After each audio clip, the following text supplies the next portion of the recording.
My father slammed his hand onto our rustic dining table, his eyes blazing with a greedy intensity. "You wouldn't even have this land if it weren't for my name, Sienna," he sneered, tossing a thick stack of legal demands right next to my coffee cup. "I am taking half of this ranch and your dynamic new horse breeding business, whether you like it or not." For months, my envious parents and spoiled siblings had plotted to slice up the beautiful, thriving acreage my husband and I had poured our blood, sweat, and savings into. They truly believed they had found a loophole in the old family deed that would force us to surrender. My father looked completely victorious, expecting me to break down and cry. He kept smirking right up until my husband Caleb calmly stood up, leaned across the table, and said just one single sentence that left them visibly shaking. "And my name is Sienna, and at 26 years old, I proved to my family that dirt can become gold if you have the right person standing by your side.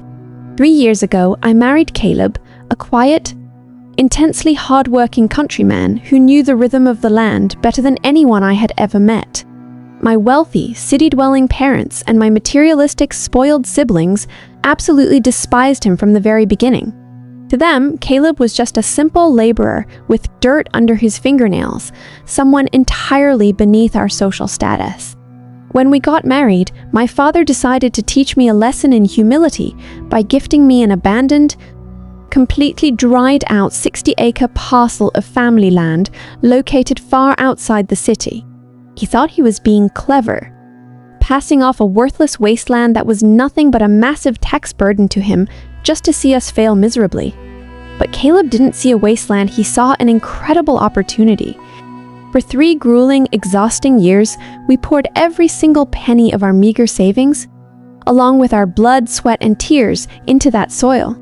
We spent endless days clearing rocky brush, drilling deep water wells, and building sturdy wooden fences from scratch. Caleb used his brilliant knowledge of sustainable agriculture and modern soil rotation to bring the dead pastures back to life. Eventually, our hard work paid off beautifully, and we successfully transformed the property into a stunning, state-of-the-art equestrian ranch and a highly profitable boutique horse breeding business that suddenly began making major headlines across the entire agricultural community. Banja, once our ranch became a massive commercial success, bringing in high-profile buyers from across the country, my family's condescending attitude vanished overnight, replaced by an ugly, burning envy. Suddenly, the parents who hadn't called me in months were showing up unannounced in expensive cars, walking through our beautifully restored pastures with calculating eyes. My father and my unmotivated siblings didn't see my hard work. They only saw a massive cash cow that they felt entitled to milk. During a tense family dinner at our house, my father casually announced that it was time to integrate my boutique horse breeding business into his corporate portfolio, demanding a massive 50% share of all our monthly profits. When I looked him dead in the eye and flatly refused to let them exploit our grueling years of labor, his elegant mask completely slipped, revealing the ruthless businessman underneath. He didn't yell. Instead, he pulled a crisp legal document from his leather briefcase and set it firmly on the table. He threatened me with an obscure, decades-old clause embedded deep within the original family land transfer deed. He claimed that because the property had originally belonged to his grandfather's corporate estate, he technically retained joint ownership rights over any profitable developments or commercial operations established on the acreage. My own mother and siblings sat there nodding in agreement, completely unbothered by the fact that they were trying to legally rob their own daughter and sister of her livelihood. My father smiled coldly, giving me exactly 48 hours to comply before his lawyers filed a formal motion to freeze our business assets. Completely distraught and facing the terrifying prospect of a massive legal battle that could bankrupt our young business, I spent the next 24 hours in a state of absolute panic. Caleb, however, remained entirely calm, his steady country stoicism keeping me grounded as the world seemed to spin out of control. He refused to let my family intimidate us, reminding me that the truth always leaves a physical trail if you look closely enough. Together, we decided to search through every piece of historical paperwork, old agricultural filing, and forgotten property record tied to the land's extensive history. Late that night, while methodically organizing an old, rusted metal lockbox that my late grandfather had left behind in the dark corners of the barn loft, Caleb made a staggering discovery. Hidden underneath layers of faded cattle registration certificates was a completely separate, unrecorded land survey and a private corporate ledger dating back to Ichen Jobite Joshaba. As Caleb carefully analyzed the dusty financial entries, a massive, decades-old family secret began to unravel right before our eyes. The documents conclusively proved that my father hadn't actually owned the 60-acre parcel free and clear when he gifted it to me. In reality, he had illegally used that exact acreage as hidden, unrecorded collateral to secure a highly fraudulent offshore corporate loan to bail out his failing city business. Because of this massive, hidden financial crime, the specific joint corporate rights clause he was currently trying to weaponize against us had been completely and legally invalidated the exact moment he committed the fraud decades ago. My father hadn't handed us a simple tax burden. He had accidentally handed us the exact evidence that could completely destroy his entire financial empire. Armed with this devastating evidence, every instinct in my body screamed at me to call my father immediately, confront him with his past financial crimes, and watch him squirm. But Caleb, with his trademark calm and strategic mind, gently held my hand and shook his head. He argued that if we revealed our hand too early, my father's expensive legal team would find a slippery loophole, destroy any remaining or quickly alter their corporate records to cover up the decades-old fraud before we could legally pin them down. We needed them to walk blindly into a corner where they had absolutely no escape. So under Caleb's careful guidance, we chose the art of absolute silence. We deliberately refrained from hiring an aggressive city defense lawyer, and we completely skipped the preliminary legal mediation meetings his attorney tried to schedule. I intentionally let my father's frantic text messages go completely unanswered, ensuring that we looked completely terrified, broken, and utterly paralyzed by their looming legal threats. Our total lack of resistance made my father and his spoiled siblings dangerously arrogant. Believing that a simple country couple was too weak, naive, and impoverished to mount any real defense, my father decided to bypass the lengthy formal court discovery process entirely.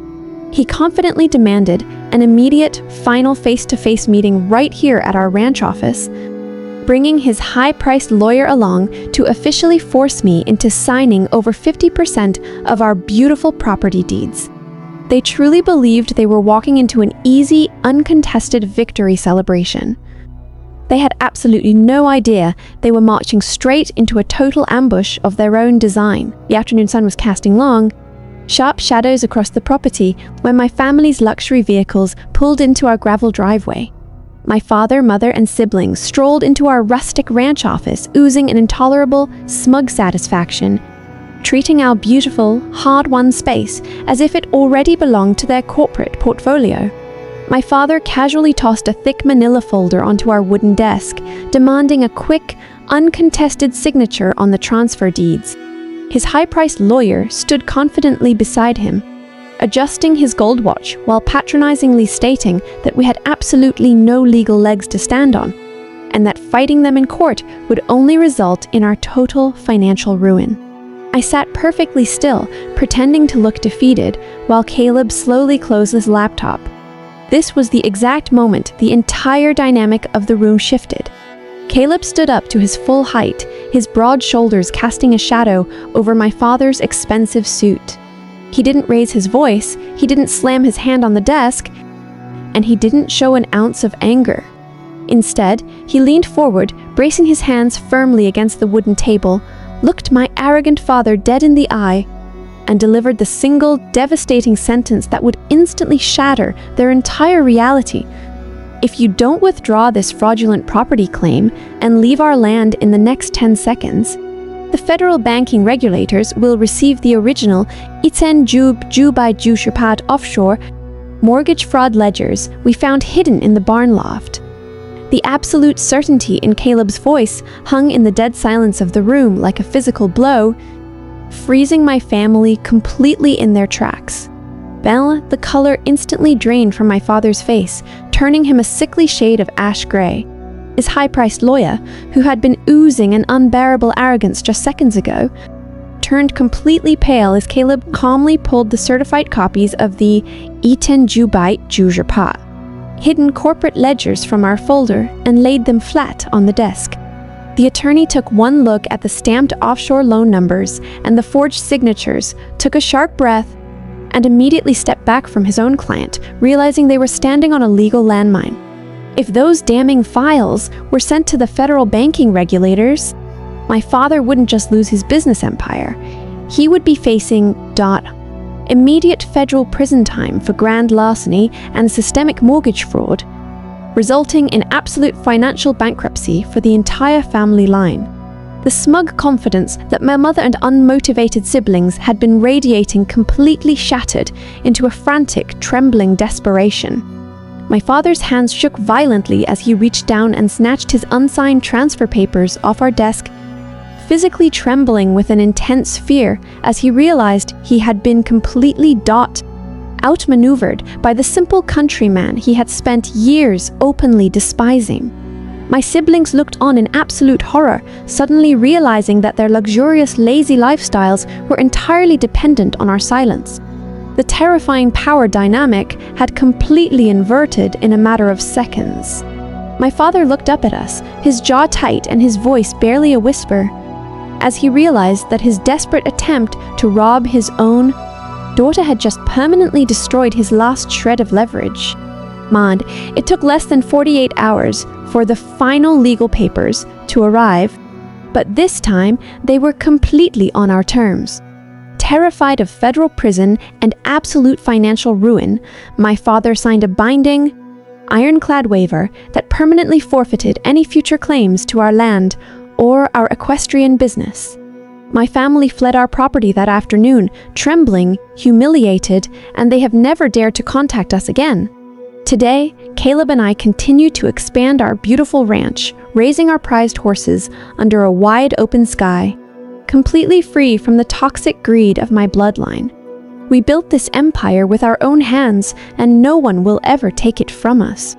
My dad wanted to steal our future, but his own greed became his undoing. What would you have done if your own parents tried to take your hard work?